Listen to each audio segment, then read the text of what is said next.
Hello বন্ধুরা, তো আশা করি সবাই ভালো আছেন। তো গাইস, আমরা ফাইনালি এসে গেছি আরেকটি ভিডিওতে, নতুন একটি ভিডিওতে আপনাদেরকে স্বাগতম। তো আজকে ফাইনালি এসে গেছি আমি টোকিওতে। এটা হচ্ছে যে টোকিওর একটি বুদ্ধিস্ট টেম্পল। এটার জায়গার নাম হচ্ছে আসাকুসা একটি টেম্পল, মানে এটা টোকিওতে। তো দেখতে পাচ্ছেন গাইস, অনেক অসাধারণ একটি টেম্পল গাইস। আজকের পুরো ভিডিওতে আপনারা পুরো দেখতে যাবেন গাইস। অবশ্যই আপনারা স্কিপ না করে আপনারা পুরো ভিডিওটা দেখবেন গাইস। তো দেখতে পাচ্ছেন গাইস, অনেকগুলো মানে টেম্পল আপনারা দেখবেন। আর দেখতে পাচ্ছেন গাছ, অনেক সুন্দর সুন্দর মানে কতগুলো তারা বাগান দেখতে পাচ্ছেন গাছ। এই যে দেখুন গাছ, অনেকগুলো ফুল গাছ আর অনেক গাছগুলো দেখুন গাছ, দেখতে অসাধারণ।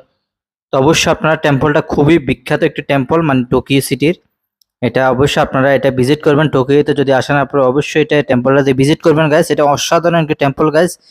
এই যে দেখুন গাছ, এটা একটি সামনে একটি টেম্পল, মানে এটি হচ্ছে ছোট টেম্পল। অবশ্য মূল টেম্পল আপনাদেরকে দেখাচ্ছি, সামনে যাচ্ছি।